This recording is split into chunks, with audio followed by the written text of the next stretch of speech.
You mentioned something interesting in the book about the speed at which polar bears move. Could you explain that? They're sort of locked into a particular speed and gait at which they move, which I thought was really interesting. Yeah, it's very interesting. And the studies was in the Museum of Natural History Museum in Paris. And yes, because the bears, it's like a thermos bottle, and he has to move very, just always at the same speed, 4 kilometers usually. And it's a good speed for him. For him, it's like a human for me. For him. So it's moving always at 4 kilometers, and that's a good speed for him.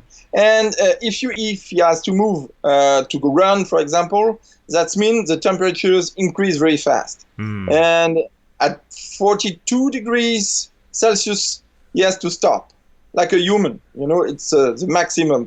And it's why the hunters, for example, the Inuit hunters, and push the bears with dogs. And after 2 kilometers, for example, the bears has to stop. Oh, and they wow. can kill. Okay. And it's very easy in this case. So because it's a problem of thermoregulation, and he has a very important pelt fur, of course, but also grease under the pelt. And he has to move, but very slowly.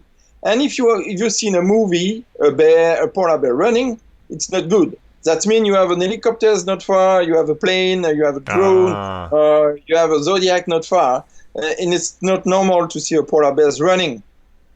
So they're so well insulated that if they're running too fast, they just overheat. So we have this impression of polar bears being these very fierce, like, predators and kind of indestructible and something we should be scared of. But really, if you just make them run a little faster than they normally go, they'll like overheat and pass out or something.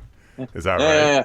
Wow. So it's very interesting. For example, in Churchill, of course, they have to push the bears outside the town because sometimes you have bears inside the town.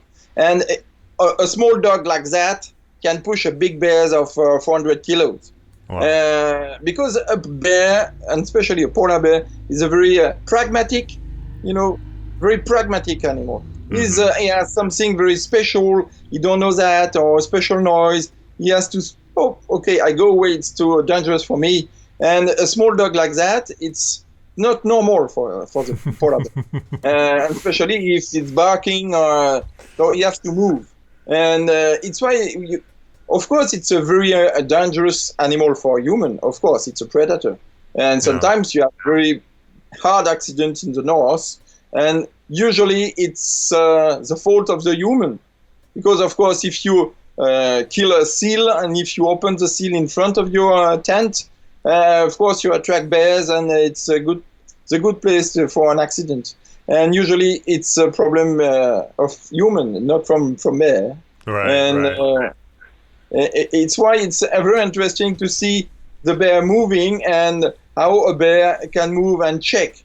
And they are very, very. They take a lot of, a lot of time because to check something. And in Churchill, sometimes at night, we spend the night outside with my wife in a car. Sometimes to see bears in town, in the streets, and just a small noise with the key, and the bear is running.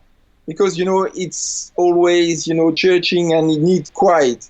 So it's very interesting to see the bears in this case, yes.